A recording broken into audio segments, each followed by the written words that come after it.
अस्सलामुअलैकुम वरहमतुल्लाहि वबरकातुहू। अज़ीज़ तलबा व तालिबात, आइए आज हम क़वाइद की तरफ आते हैं। जो नज़्म के क़वाइद है उसकी तरफ आते हैं। हम्द के बाद आइए ज़बान सीखे में मिरातुन नज़ीर हम पढ़ेंगे। सनत मिरातुन नज़ीर, ये शेर पढ़िए। शेर का पहला मिसरा मैं पढ़ती हूँ। पत्ता पत्ता बूटा बूटा हाल हमारा जाने हैं, पत्ता पत्ता बूटा बूटा हाल हमारा जाने हैं, जाने न जाने गुल ही न जाने बाग़ तो सारा जाने। पहले मैं आपको इसकी मुख्तसरन तशरीह बताते चलूँ कि यहाँ पर शायर जो बताना चाह रहे हैं वो ये है कि शायर अपने दिल का हाल ज़ाहिर करते हुए कह रहे हैं कि बाग़ का, चमन का एक एक पत्ता, एक छोटा छोटा बूटा, यानी कि पूरा बाग़ मेरे हाल से वाकिफ़ है, मगर मेरा हाल जिसको बताना चाह रहा था, यानी जिस गुल को अपने हाल से वाकिफ़ करवाना चाह रहा था, जिस फूल को, वही मेरे हाल से वाकिफ़ नहीं है।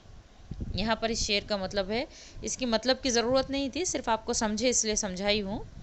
अब हम इसके अंदर सनत मिरातुन नज़ीर है, ये किस तरह पहचानेंगे कि ये सनत मिरातुन नज़ीर का शेर है। पहले हम किताब की तफसील पढ़ लेते हैं।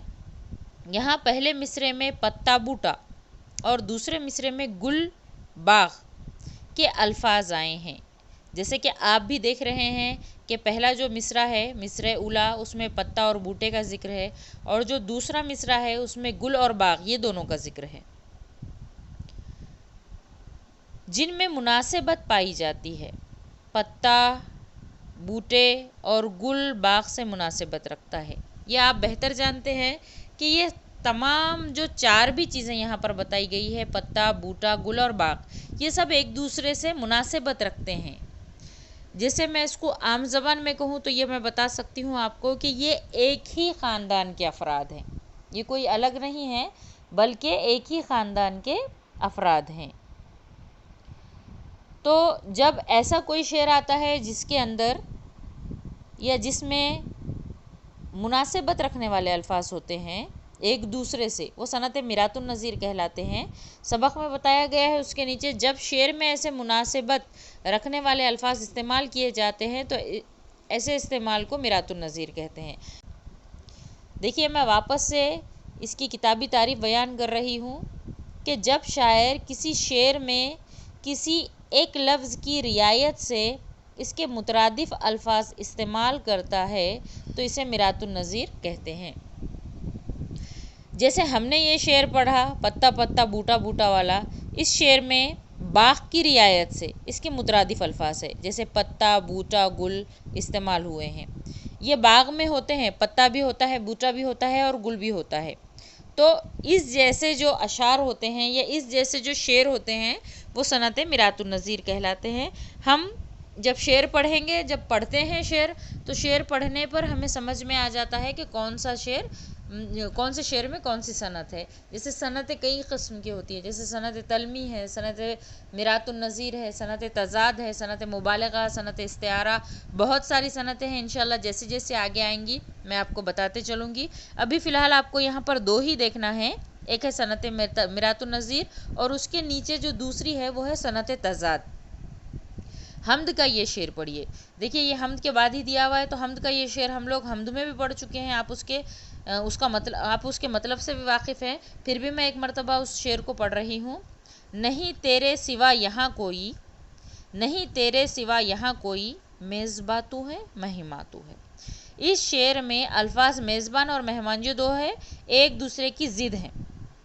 शेर में ऐसे अल्फाज का आना जो एक दूसरे की ज़िद हो सनत तज़ाद कहलाता है। अब इसको अगर किताबी तौर पर हम पढ़ेंगे, इसकी डेफिनेशन मैं आपको बताते चलूँ कि जब शायर अपने कलाम में दो ऐसे अल्फाज का इस्तेमाल करता है जो मानवी एतबार से एक दूसरे की ज़िद हों, वो सनत तज़ाद कहलाती है।